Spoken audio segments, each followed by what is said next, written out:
So I'm reading Sarah Blake, The Guest Book. I'm on page 10. No bigger than his cloth, the kind of man Ogden aspired to be. 15 years ago, Ogden had walked out of the gates of Harvard Yard with the men in his class of 1920 and found his father leaning against a new Model T with a smile on his face. Go on over to Europe, where you can see, he said, and invest, he said, find the right men and the good ideas and put our money there. They had shipped the black car over through England down into France and then to Germany, arriving in Berlin in the last golden days of autumn. The tremendous, heady chaos of the Weimar Republic, palpable in the narrow straits of a cobbled square and under the tiny lights of embedded in the twining vines above men and women gathering in the open air of the city Baumgartens. Refugees had poured in from the east after the war, and the new breath of strangers perfumed with yeast and salt, honey and garlic, blew through the city. Talk was plentiful, passions were high, but neither would fill a stomach. These people needed jobs, and no one had seen what this meant for the country with more clarity or insight than Ogden Milton now, as he had at a time than Bernard Walser. So it had been with a clear conscience that Walser had quietly broken the Versailles Treaty very early on, and with the help of investors like Bill Black, Walser still through the 20s, incensed by what he saw with the French and British move to keep German away out of competition disguised as a false pacifism.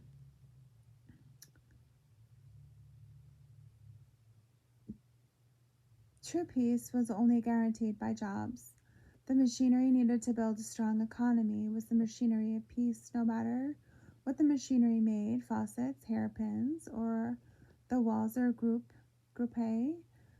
He had begun to do the wings for planes. You must come, Walser said again, returning his attention to the man before him now. Elsa will be there, and some others you may know. Walser looked at him a moment. But you have not seen Elsa this trip, I think. No, Ogden rose. I haven't. Walser pushed away across the desk a thick yellow envelope, emblazoned on the front with the Walser Group A letterhead, over which was stamped the Nazi seal. Ogden took the envelope and smiled. Then we go then, he said. There we go then, he said. Walser noted. There we go. Elsa Hoffman pulled the door shut and turned around on the stoop, depositing her key in the basket on her arm. There was no one on the street, no one loitering, watching, no one walking past the house. She turned right toward the shops on Friedrichstrasse, her heels clicking down Leninstrasse, the sun reaching its long arm onto her shoulder and resting there. It is the prelude, Gerhard whispered into her hair at night, the two of them lying under the open window, the night breeze on their bodies, her leg thrown over her, his hands cupping her face. These are the days of tempo rubato, the tempo off. But you can't see where the beat was stolen. You can't see the changes. Gerhard pulled a single sheet across them. Wagner knew it. When you steal time from the ear, the body yearns for the order back. Inside our chest beats the need to stop this, to resolve, the need to close the open cord. Like this, she lifted her head from the pillow and kissed him. Like this or like this. He pulled her close. No one followed. She walked steadily, having grown more and more practiced at evading attention. At first, the work was only to be carried notes from Gerhard to the other in the group. Then it became a bit more complicated, though still it seemed like playing like childhood games the first time Gerhard, brother Franz, pulled her aside in the line for the champagne at the Philharmonie and asked if she might sit in the cafe outside the Hotel Alden and take a coffee. She had looked up at him and nodded. and dumb, and he leaned to kiss her cheek in farewell, his hand on her waist, and then sliding into her pocket. Stand and pay and leave this money on the table, he whispered, pulling away. Today she was to meet S. Bonn, a Frauenstrasse. At 11, a simple watch, then a man and a woman were not followed. And who are the man and the woman, she had asked. You do not know, you should never know. She was to wait at the bottom of the stairs and follow the couple hands, the woman laughing up into the man's eyes like any couple. How will I know it is the right couple? She will stumble on the stairs and you will hold her tight so she doesn't fall. It was a play. Elsa went into the butcher shop first, nodding from the back of the store at her plot, then to the grocer and the baker, meat, eggs, potatoes, bread. Above the street, the cathedral tower rose. The three-quarter bells sounded as they did every hour, as they did every morning at this time, she knew before, because she was out every morning just like this, walking the basket over her arm. The fear that was the difference. This is happening. This is no game. You could be hurt. You could be arrested and taken away for looking wrong, for catching the wrong person's eye on the train. If anyone watches you, let them see nothing. The earlier train hurtled along on the tracks overheld at Friedrichstrasse's, and the silhouettes of the waiting people on the distant platforms burst free and moved like the figures on a music box. She shifted her basket, meat, eggs, potatoes, bread, now stamps to write letters. The newsstand at the bottom of the U-Bahn station stairs. Morgan, she nodded at Herr Jostin. Distantly, she heard the second train approaching. Cher Sean, beautiful, she answered Jostin, opening her change purse for the coins. The rails above her head hummed. Bit. Your father, Joyce asked. He is well? Ach ja, danke. She smiled, handing him the coins. The train pulled into the station on the tracks above. She forced herself not to turn and look, to take the 3 stamps Jostin held for her, to slide them into her changed purse, to nod and thank him, smiling just as she did every morning, turning away at last and glancing up at the train only as one would check a blue sky suddenly crossed by clouds. A couple descended the U-Bahn stairs hand in hand. The picnic made a pretty picture upon the lawn, besides the circle of the roses that ringed the alabaster stare of bare-breasted Venus bended over her flowers at its center. The stark white uniform of the Reichswehr punctuated the otherwise indistinguishable men in dark suits, and there were 2 women in summer hats so wide they floated like birds in the evening air that hung deliciously and lingered around them. Ogden heard Elsa's laughter like a ribbon on the breeze before he picked her out in the cloud in a yellow dress, the color of sunflowers in summer, quick, small, and urgent. They flowed there. She was long ago in the box at the Stratton Theater, sitting with her father, her dark head turned away from him. The first night, her hair piled high, Ogden saw that and saw the lapis blue velvet drapes in the box, the chipped gold of her hair pressed against the curve of her bare back, and Ogden, practical to his core but impressionable, and in Europe for the first time believed in the truth of serendipity. He was 22, Elsa Wallner was older, and German. All that flashed through him in the moment before Elsa had turned and seen the awkward American at the back of their box.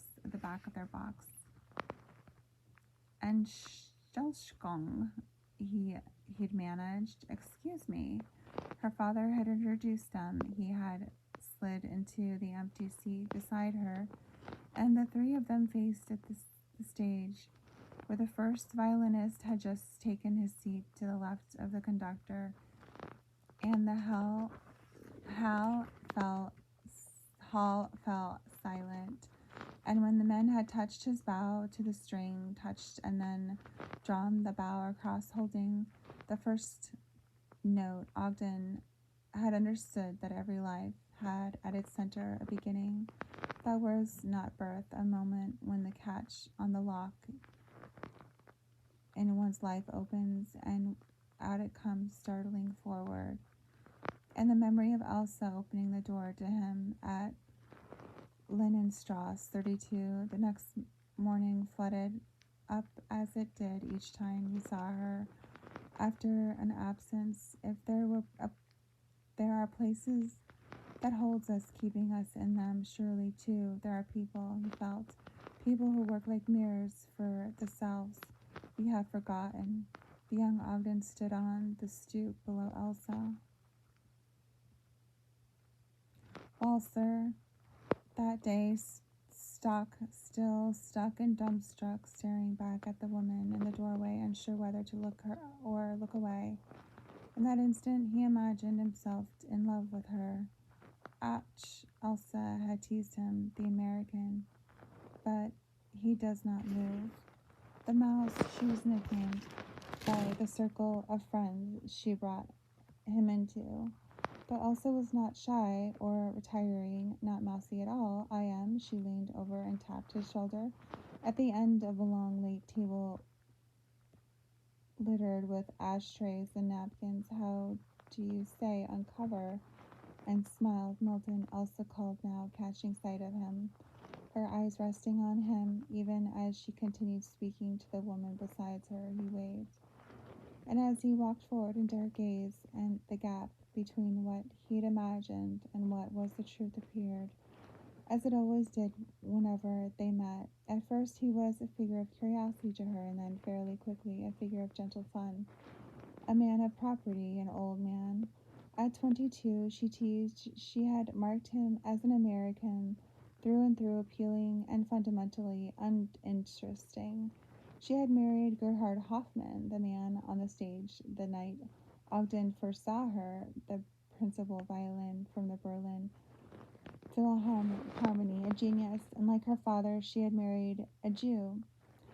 Now they had a little boy. Ogden could never have been the man she needed. He would have fallen just shy, just short. Though short of what and why still continued to elude him, and if he were honest, to irritate, albeit softly, like a hole worn into his sock. He knew himself to be more than what she saw. Here is Milton, Elsa explained in her perfect accent. English as he arrived. We pretend we do not know his Christian name. The heavy German R rolled beneath her words. He leaned to kiss her on both cheeks, smelled the lilac in her hair, arched so. One of the women in the little group around Elsa extended her hand from beneath her hat, ready to smile, unsure of her own English. I do have a name, as it happens, he replied cheerfully. The Walshers refused to speak it.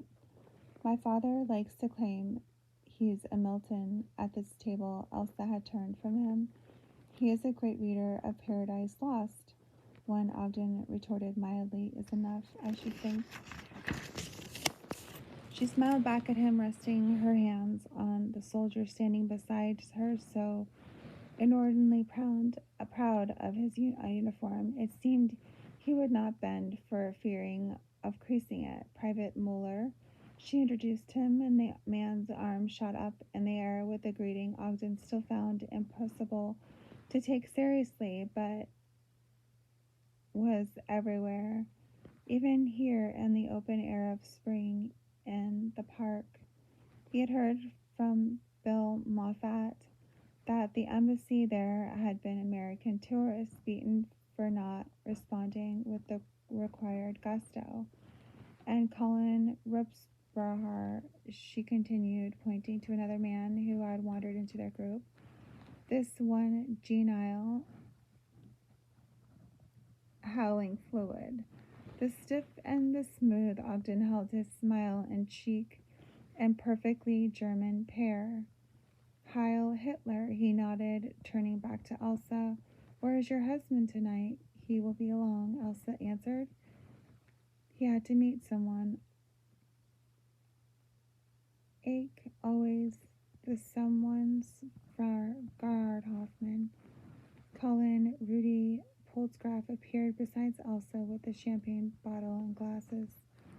At her husband's name on the man's lips, a light shut off in Elsa's face, as if a hand pulled close a door at the end of a hall. Our national treasure, the colonel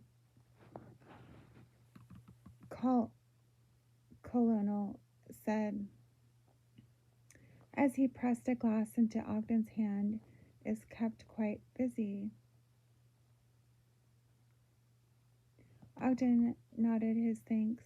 It is good to see you here, Herr Milton, Putzgraf remarked, tucking the champagne bottle under one arm and reaching for his cigarette case. I gather you are to be congratulated, am I? American money and Nazi industry. Putzgraf offered the cigarette. You and Herr Walzer? Elsa slid one of the cigarettes. Free German industry? Ogden shook his head at the case. But they are the same, Putzgraf replied. Naturally. Ogden didn't answer. Your husband will play the Wagner on 24th. Putzgraf asked Elsa, leaning toward her cigarette with a lighter she drew in the flame. Of course, Elsa exhaled, her eyes on him. That is the program. Putzgraf straightened. He does not like Wagner. Elsa turned her smile up to him, but I said no such thing. Colonel Ogden glanced at her. She was holding herself at attention like a sentry in a box. Prost, he raised his glass to draw the man's gaze. Prost. Putzgraf tripped his glass toward him and moved away. The golden light caught on the lower branches of the lindens across the parks. Softened at the edges, 2 rowboats on the lake raced across the flat, darkened water in the growing dusk, the brilliant white statues glowing in a line beneath the trees. One of the uniforms and Elsa's friend, the hated woman, wandered together slowly toward another fountain. Dropping to the blanket on the ground, Elsa patted the spot beside her for Ogden to sit as well. Where's Willie? He asked, lowering himself down. At home.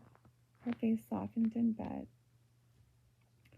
Poor fellow, my boys hate to be put to bed before sunset. Ah, but sunset lasts much longer here. It was true, even now, verging on the 9. In the evening, there was a little sense of the end of the day. Twilight hovered in the grass and in the crushed petals of the roses, but the sky above stretched and a sweet and endless blue. Putzgraf strolled round the ground with the champagne dropping into conversation and moving along. Ogden was aware of Elsa beside him, watching the man as well.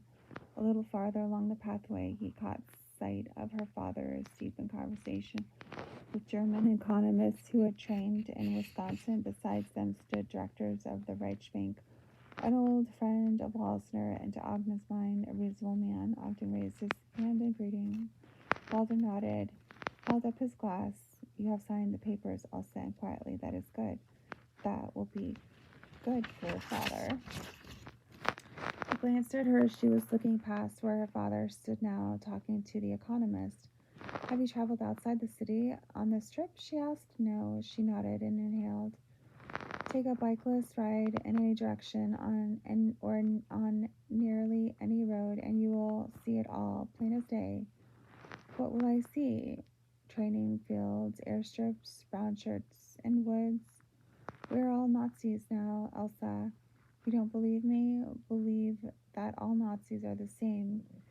He shook his head. They are too many good men, too many with too much to lose, to let the thugs roll.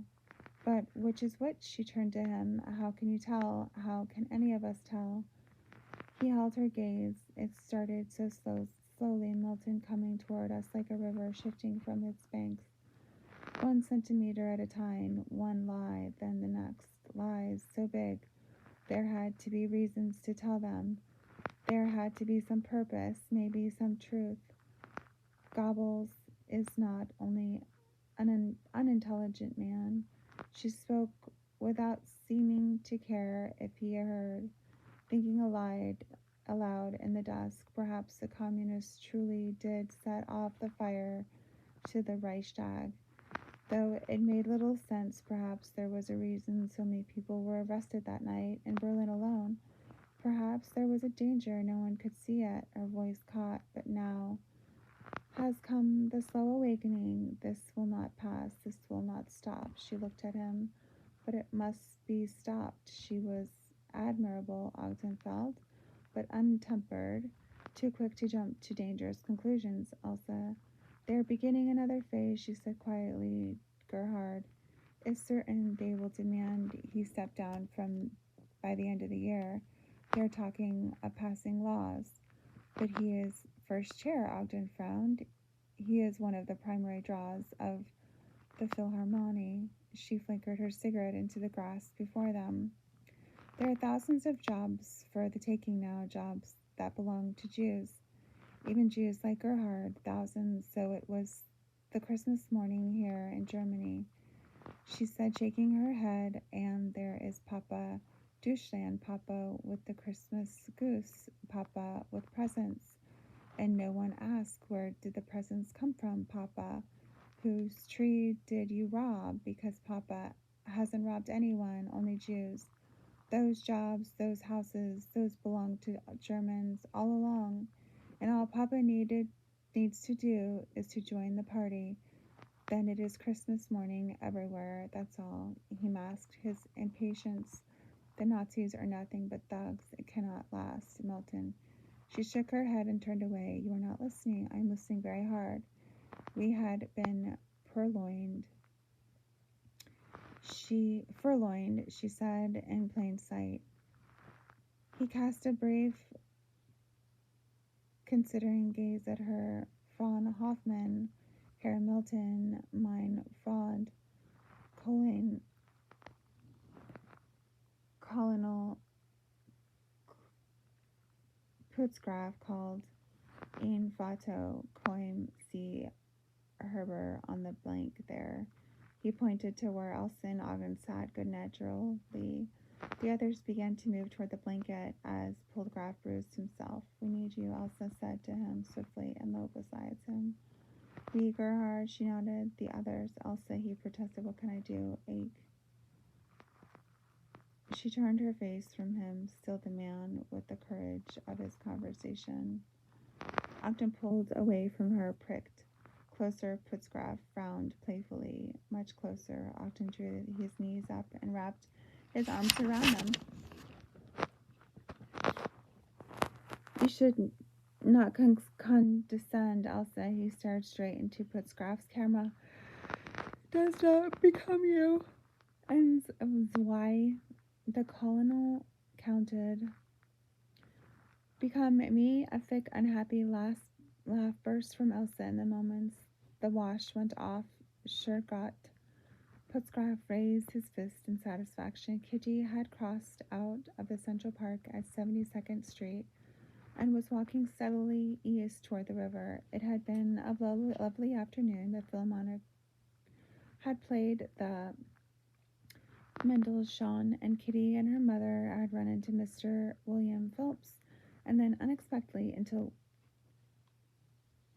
Wohlmerderings. She had put her mother into a cab and decided to walk the rest of the way home. She stopped on the corner to wait for the light. Across the street, protected by its green awning and polished brass railings, stood one Sutton Place, one of the many unremarkable granite squares on the Upper East Side, whose address did all the work, as nothing about its unadorned face suggested the wealth inside. This had been entirely purposeful.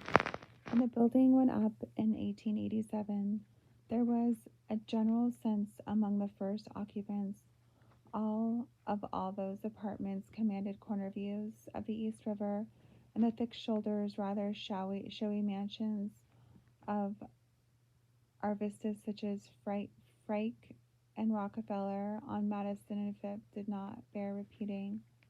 and certainly had not been repeated here, Kitty mused, delighted by the old buildings, an uncle, stolid as an uncle, delighted by it all, by everything, by the light, by the day. She raised her eyes and counted up 14 stories to where the windows of their apartment stretched.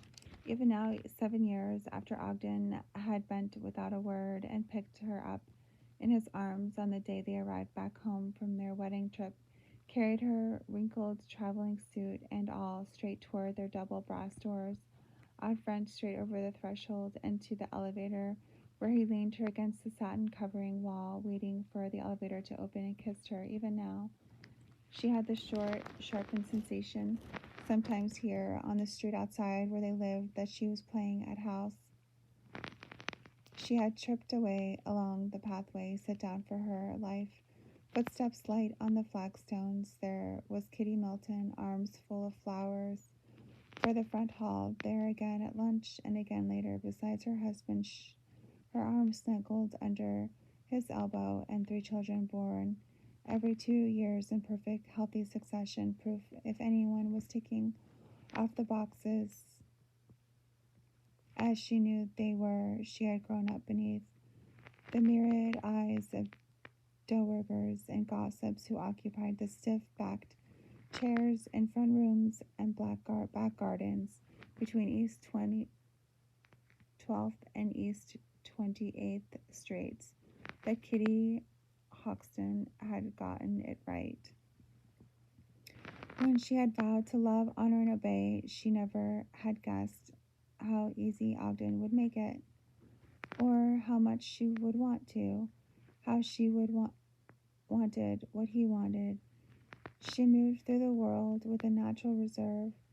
The longing to speak out, cracked open, start up suddenly, did not run into her.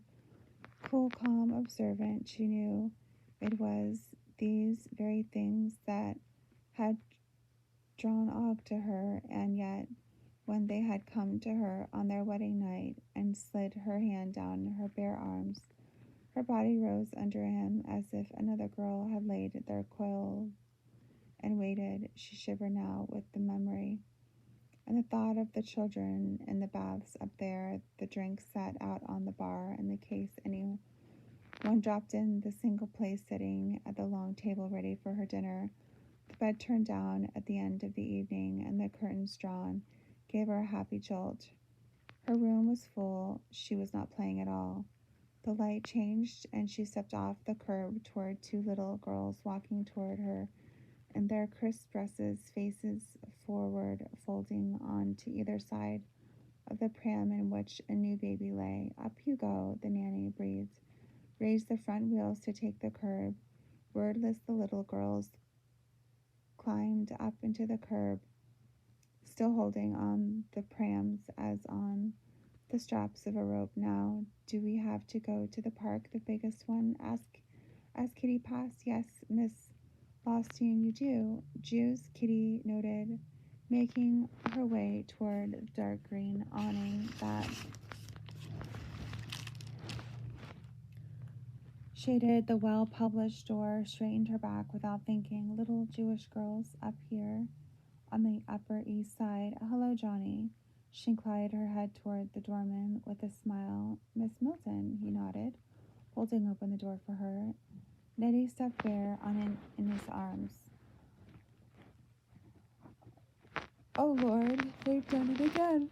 She smiled, taking the battered bear from the doorman's hand. It's a game, you realize, she said. You only encourage them. Keep me busy. Johnny's eyes danced out of trouble. Is that so? She cocked an eyebrow by the way of her thinks beneath the uniform. Any uniform, men all just wanted to play ball. I must speak to Nettie, however, she promised herself, making her way across the black and white tile to the elevator doors. He ought to presume on Johnny's good humor. Johnny had a job to do, and it didn't include retrieving the stuffed teddy bear that Nettie had tossed from the open window 14 stories up to see if bear could fly. She smiled. Nettie wouldn't sit still. Nettie whose hands had to be kept tight hold on. He had a tendency to go off and explore. No one had prepared her for boys. Their impulsive wandering set off this way and that, a creature on some scent following their noses into trouble. Little ferrets, she waited as the machinery of lift hummed its way downward and bounced lightly before the grate was pulled and then the door slid across. "Hello, Frank," Kitty said to the elevator man as she walked into the lift. "Miss Melton?" Frank glanced at her and pushed the grate across. They rode in silence up the 14 flights, both pairs of eyes watching the light on the dial as the elevator rose through the numbers. At her floor, Frank spun the gear, slowing the elevator until it stopped just at the lip of the threshold. He pulled the gate back and waited. "Thank you," she said, catching sight of herself in the mirror hung in the center of the tiny elevator hall. She had flushed on her cheeks, and the pleasure of the afternoon still shone in her. The light was on the library. To the right, the early evening sun lit up a swath of the living room. Out of his windows, Kitty glimpsed the bright green spring waving in the treetops. She slipped out of her coat and reached for a hanger in the cedar closet, tucked the wooden shoulder into the cloth, and hanged it back upon the rod, where it hung now beside Ogden's Mr. and Mrs. Milton. She smiled at the cloth couple, touching the sleeves of her coat, and then leaned and buried her face in its neck, possessed by this wild, irrepressible love of the coat and her coat and the hall. And "oh, I am ridiculous," she smiled, "absurd." But the sense of joy that had begun that afternoon in the taxi and carried through the music in the hall back out into the park, that sheer abundant light in her heart as she walked home, open windows. Ah, she wanted to burst out of her body. She realized, pulling herself out of the closet and shutting the door on her coat beside Miss Ogden, she thought, "Come home." The afternoon her cousin Dunk Houghton had first brought Og, newly returned from Germany, to one of her grandmother's interminable soirees. One moment then she was Kitty Houghton, standing next to her sister Evelyn, just inside Granny's library door, bored and perfumed, but ready and on hand to be the girl at yet another musical event. And the next moment there she was, quite simply not. She was something else entirely, standing there with Evelyn. She'd heard the commotion in the hall behind her as the street door was thrown open and the men's laughter clattered over the yellow silk settee and the two Queen Anne chairs. "Hello, Barker." "Hello, sirs. May I take your hat?" And crash banged right into the front room where Granny's guests were busy finding chairs. "Go and see what this is," her grandmother face had commanded Kitty silently, and Kitty had slid around the door, emerging into the hall as a Dunk crowned. "See, Ogden, this is what I'm talking about." Dunk was pointing to the John Singer Sargent's portrait of her grandmother hung too high. The little curator from the museum had snipped when he had stopped, but one evening above the entrance to the library behind her, but the man next to him was not looking at the painting. "I do see," he said. She blushed. "Oh, yes." Dunk turned on his friend and clapped his hands appreciatively. "Yes, my cousin Kitty, the flowers of an altogether different age."